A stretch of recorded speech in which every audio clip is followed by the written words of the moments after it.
Hey everybody, welcome back. I'm glad that you enjoyed the last video on the boat tour.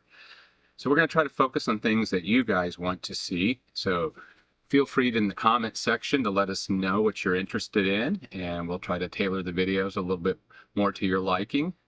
Today we're going to talk about the beginning of the upgrades, and we might have mentioned that in prior videos, but one of the things we wanted to do was get a TV behind us. And while that sounds simple, on a steel boat with wood, how are we going to get the TV mounted? Where are we going to mount it? A lot of questions there. And then we also, because we're a steel boat, we have to deal with how are we going to get power over there and how are we going to get the Wi-Fi signal. Surprisingly enough, I actually have 3 different routers on the boat, and that still has some areas where we don't get as good a reception as we'd like. Then we had the next choice. Hey, say we're doing a long passage and you were in the kitchen or you weren't up in the helm full time, you wanted a quick glance. So behind us, we have the Time Zero software displaying on this TV. So that's an added benefit. We can see at a glance things of gauges depending on how we have the screen configured, navigation, location, a lot of great information. And eventually we'll be able to pick that up with a little tablet at different spots on the boat. But the big challenge today is getting this TV that is installed actually installed. And one of the challenges is there is a window behind us. And you can see the bottom of the frame right here.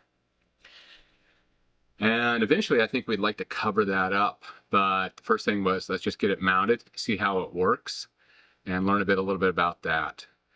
So let's jump in. We'll start off by removing some of the original. We had some drapes and some blinds. And then we're going to get out actually how do we mount. I'm not going to spend a lot of time on all the tedious stuff. I'm just going to kind of give a quick overview, talk over some of the clips, explain what we did and why I made those choices, and eventually get it all installed like we have here. I think next up, we have drilled 3 holes on each side to mount our board, and that's going in through the wood. The wood's not thick enough to actually support the board, but there is a 2x2 beam that runs vertically, about 3 inches inset on the window. So we need to get these tapped. We're going to use a 1/4 28. It's only 3/16 thick, so unfortunately I felt that by using a 1/4 28 we get more thread engagement than if we used a 1/4 20. So we're going to get this all set up. So what I decided to do was drill 3 holes on each side. The thickness of the tubular steel on the vertical is only 3/16. I would love to see 1 to 1.5 times the depth in the steel, but we don't have that option. So if we're using a 1/4 inch bolt, I'd like to see at least a 1/4 inch thickness on the steel. Then I probably would have just put 4 bolts, but because I didn't have that option, I went ahead with 3 on each side, went with the 1/4 28 so we'd have more threads.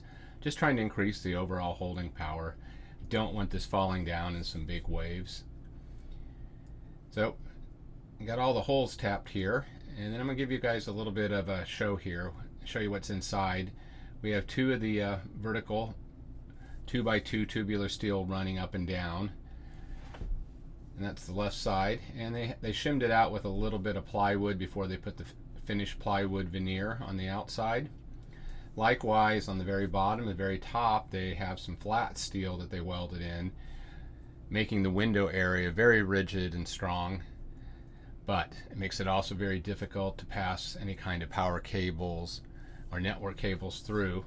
So I actually put the electrical boxes to the left of the window, and I was able to gain access through the closet door into the area to wire everything up.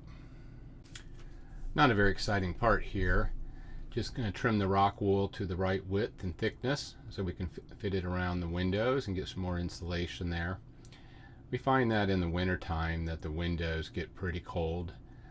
Sometimes I get just a little bit of condensation, but for the most part just trying to give a little more insulation to the boat and keep things a little bit warmer. So just working it in here, making sure everything fits snugly, but not trying to overly compress anything.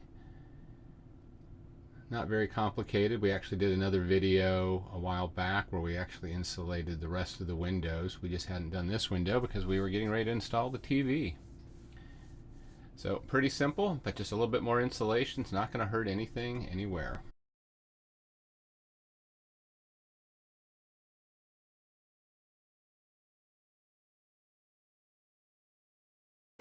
So what I did, because we have the aluminum frame sticks out about 150 thousandths of an inch, so I printed off some 3D spacers, and hopefully that's going to cover everything up. Done some early layout work on some of this, so we're going to keep all this on here. See if we can get one of the bolts attached. So one thing I did here was I had an old oak tabletop that I repurposed. It's 1 inch thin, I can trim off the left side. But again, I'm just trying to make sure that this TV is not going to go anywhere in some big waves. So I figured the awkward, and I think I mentioned before that I'm standing over the staircase, so I'm just having to straddle everything and just kind of stretch and reach. If I was doing this over again, I think I would actually build a little platform at the bottom so I could just stand level. But hindsight is 20/20, and I didn't do that, so I just had to do it the way I did, and it didn't fall or drop anything, so I guess that's the good news here. Pretty much I just got the bolt started, make sure everything's lined up with the holes. I think I might have slightly drilled the holes in the oak a little bit bigger than the 1/4 inch bolt, just in case I had a little bit of an alignment issue. Oh, and there we go. The sun was really playing a lot of havoc with the camera during this shot. But we get it mounted and we get to go on to the next step.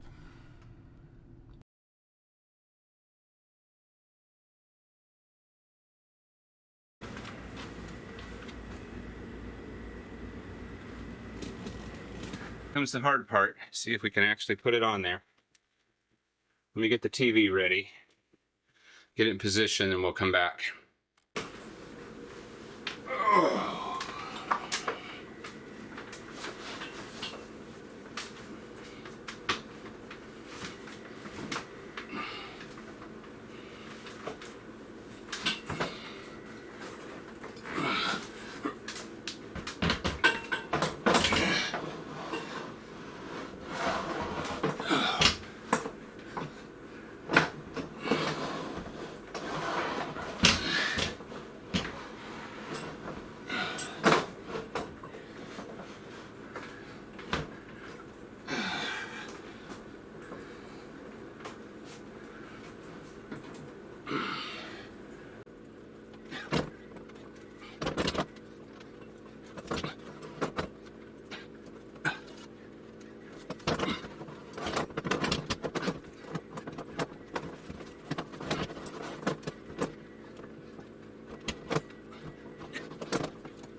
So I finally got the TV down and realized that I better check the measurements and try to figure out what's going on. I'd actually calculated everything ahead of time and thought I would be right on track. I'm going to find out that that was a mistake. The other problem was the mounting plate is only a 1/4 inch wider than the mounting points on the TV. It's quite a struggle to get that up. Next time I would purchase one that actually had a lot more adjustment to the left and the right. All right, I looked at everything, and I looked at all my calculations, and I forgot to add how much margin I wanted from the top of the TV to the ceiling. So my calculations originally had the TV setting against the ceiling. I dropped the bracket down 2 inches, and that will give us 2 inches clearance at the ceiling. And let's see if I can get it back on this time.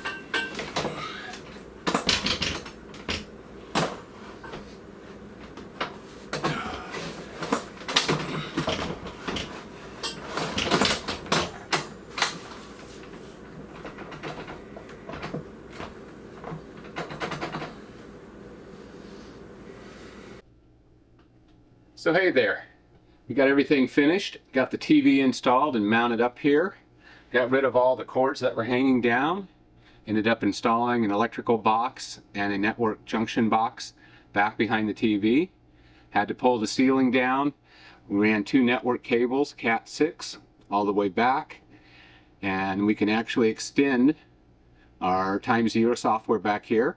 I haven't really decided if we're going to actually connect it directly as an additional monitor. Our options are not an HDMI cable. We're well over 50 foot by the time we go up and down.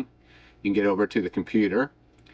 I might actually run HDMI through an adapter, run it over the Ethernet cable. That'd be one option. Or the other option is to run fiber optic. So right now I just ran 2 network cables all the way back from the main hub, and that's what we're going to use for the time being. One of the things, some of the challenges we had on the TV mounting here is, if you look, it's just very tight. So I bought the largest TV that would fit into this opening. Just wanted a bigger TV. That was the goal. At the same time, we had to be able to come over here like this, open this cabinet and locker. That's where things like the power line, some of the water comes in. So we have to have access to that. The other challenge where the TV is, I'm obviously on the stairway right here. So this is a good out of the way place. It's tucked in. I can't say that I love right here seeing the frame, but I have some things I'm thinking about actually just closing this side of the frame in. We won't actually take the window out or anything like that. Ultimately, it might be nice if this whole TV was to swing up into the ceiling here, but then I worry with such a big screen laying on its flat side how well it's supported. So for the time being, this is the location of the TV, probably for the foreseeable future. I don't think we're going to make any big changes regarding that. But as you can see, we're right here. Here's Seattle, and we're over here in Port Orchard. So thanks for watching our video. Love to hear your suggestions.